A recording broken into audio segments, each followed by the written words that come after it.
Hey everyone, Dr. Frunkey here with a review and final diagnosis on the Spyderco Kapara. If you follow my channel, which I hope that you do, you may have seen my Best Knives of 2018 video where I named the Spyderco Kapara my favorite production knife of 2018, and there were a lot of reasons for that, and I wanted to go over that in this video. This is my final diagnosis video, and so I'm not going to focus on things like the overview and the specifications, but more of my experience with the knife and how it made me feel and kind of how it worked and all those kinds of things. And we'll go ahead and start getting into that. If you want the overview, go ahead and watch my unboxing video that I made on this knife so you can see a little bit about what's going on. So we are going to go ahead and bring out another couple of very important knives. These are the Spyderco Para 3 and the Spyderco Paramilitary 2. And why are these knives important? Well, the Spyderco Para series is sort of the bread and butter, I would say, of the Spyderco lineup. Spyderco's mission is to make an excellent tool with excellent ergonomics and great materials. And what they do so well is create funny looking knives that work extremely well. And that is sort of my sort of opinion about Spyderco. That's my general sense of their knives. Ever since I started collecting, I always thought they looked a bit like birds, but they work so extremely well. I would go so far as to say that the Spyderco Paramilitary 2 is the very best EDC knife there is, period, end of story. If someone asks me, what knife should I go and get, and they're a new knife collector or someone who's not even in the hobby that needs a great knife, I say get a Para 2,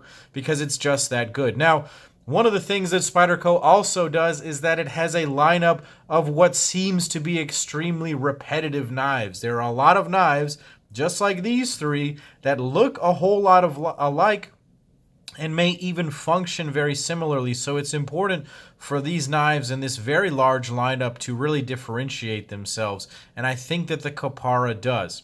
The things that the Kapara does well over the standard Para 2 and Para 3, ignore these nice setups that I have. Let's pretend that these are the standard S30V models. What you're going to see right away is that the handle is similar in overall profile to the Para 2. It's a little bit skinnier, it's thinner, it's shorter, it's a little bit more compact, ever so slightly maybe just in this dimension. Maybe it's exactly the same. But what you get is a full 3.5 inches of cutting length on a 3.6 inch blade. Up here at the Para 2, you're going to be getting somewhere around the 3.2 inches to 3.3 inches of cutting length, maybe even less than that sometimes depending on how it's ground. It's just the same handle size, you get significantly more blade. Take a look here at the Para 3. The Para 3's handle is not that much more, it's not much smaller, and you still get a very nice ergonomic handle in the Kapara. Slimmer still, more narrow, and you get so much more blade. And so it really defines itself well as sort of the next generation of what Spyderco can do if they were to maximize their blade to handle ratios. One of the biggest complaints about the Para 2 is that it has way too much handle for not enough blade. I think it's perfectly fine, but this one seems to up the ante and really balance that blade to handle ratio quite nicely. Add to that, the blade stock is actually 120 thousandths. That's significantly thinner than the Para series, which come in around 145 thousandths. What that allows you to do is have a much slicier type of knife. What you're also going to notice is that the distal taper of the blade is much more progressive. It's much less progressive, and it's a wider angle out here at the tip than it is on the Para series. The Para series are known for having failures at their tips. I've seen countless photos of tipless paramilitaries. The Para 3 maybe not quite as much, but take a look at how robust the tip is. So even though it's a thinner blade stock, you have a thicker tip than either of these other two because of the way that it's ground. And so that adds to this sort of philosophy of creating an excellent tool that works very well. Now, the designer of this knife, Alistair Philips, has become a friend over the last few weeks and a couple of months. It's been really great to talk to him. He's talked to me a little bit about his stance on the knife and his opinions and sort of where it came from. And one of the funny things to me is that in the Spyderco instruction manual or information manual, they mention right here that the knife was designed as a personal carry to help Philips prepare healthy vegetable-based meals. And I think that that's been misconstrued in the community that he is a vegetarian. But he says, I love bacon and I like to eat meat, so I don't know where that came from. But in essence, this knife was designed to be a food prep knife, and it does that very well. And I'll go ahead and move these guys off the screen so we can talk about that. The way that the knife is designed, it's swooped in such a way that the handle is up and the blade is down. And so you are able to use your hand and come into contact with the solid surface without touching your fingers to the mat. Moreover, if you use this grip, which I have talked about a lot recently, I find myself using this grip for EDC knives a lot. You have a perfect finger rest for your finger, your index right there, and you're able to actually get this thing all the way down and use almost the entire length of the 3.5 inches of cutting length against a board, because the handle does not come into contact with the flat until this touches way back here. And so you're getting almost this much of the blade in contact with your table surface. And that adds to the functionality of this knife. What I have found is that this works beautifully in almost all EDC setups. I use things for light to medium duty tasks. I open packages, I cut cardboard, I cut cloth, I cut rope, and I do some light food prep. These things are done flawlessly by Kapara. If you have similar needs, this is a perfect everyday knife for you. It might be even a little bit better in some ways in cutting performance than the Para series, simply because it's a slightly thinner knife. It just glides through cardboard, and it does food prep a little bit better. Just try to slice an apple with this versus that. It's a wonderful thing. Now, use a kitchen knife if you're in the kitchen, but if you not like to use your folders for it, this is a great thing to use for food prep. So let's go ahead and talk about the steel choice. This came in S30V. I don't know that it's going to come in any other steels. I don't know any plans of any sprint runs coming up. S30V is perfectly adequate as it comes from Spyderco. I have no complaints. This steel is very nicely done on this knife. I have used this pretty hard, and it has performed adamantly. It's very, very good, and I just love it. The grind on this knife is also excellent, super thin behind the edge. Incredible, incredible cutting tool. I cannot rave enough about how perfect this blade is for everyday carry and everyday use for an everyday knife. It's just great.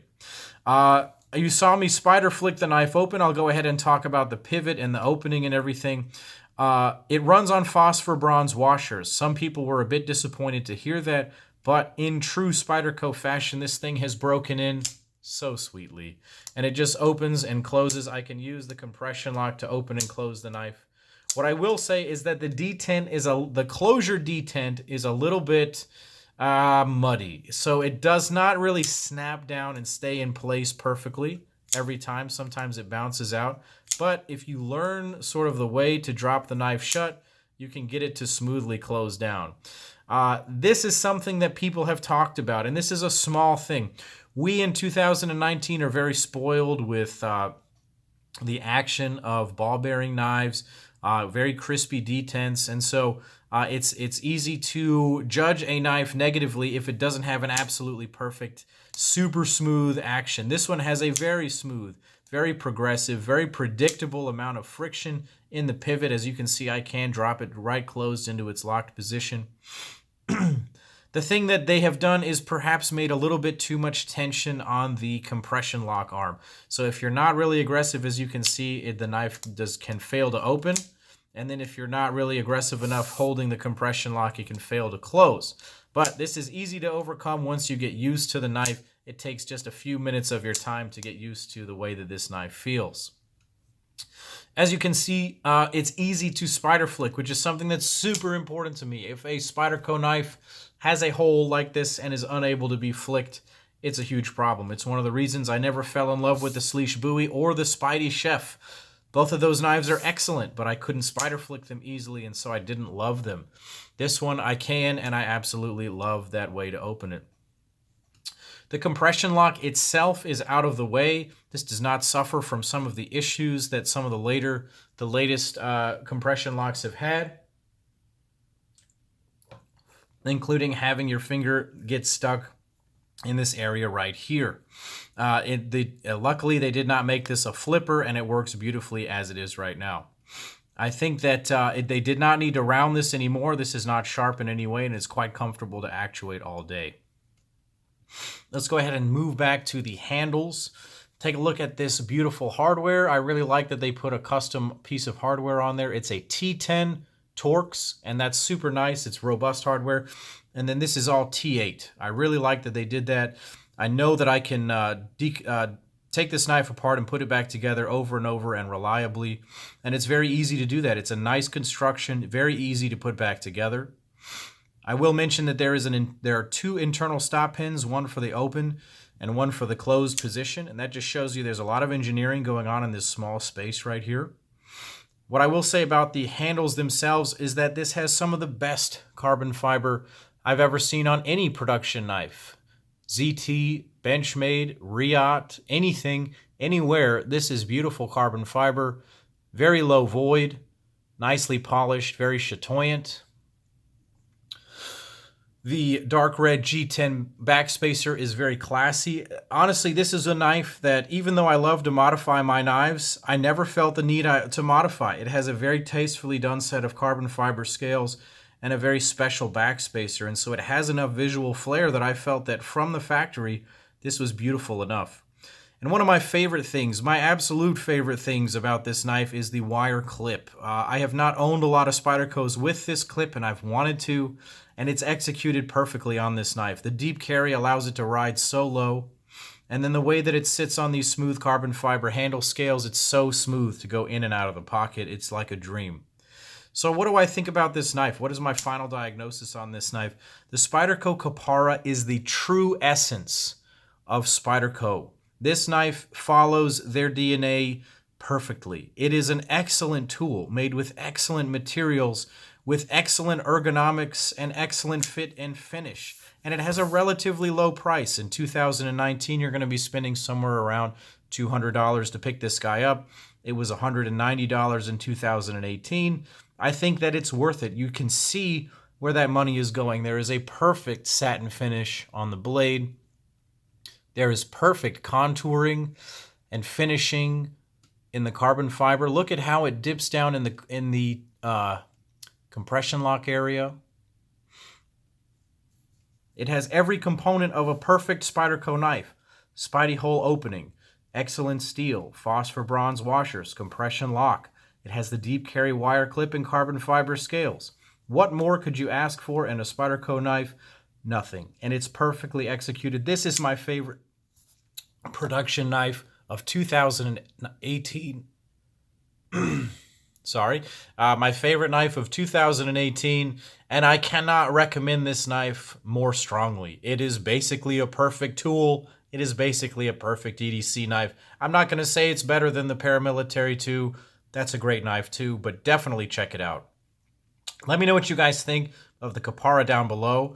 Go ahead and leave some comments. Click like and subscribe to my YouTube channel. Head over to Instagram and follow me there as Dr. Frunkey. Check out Alistair Philips Designs. And as always, guys, take care.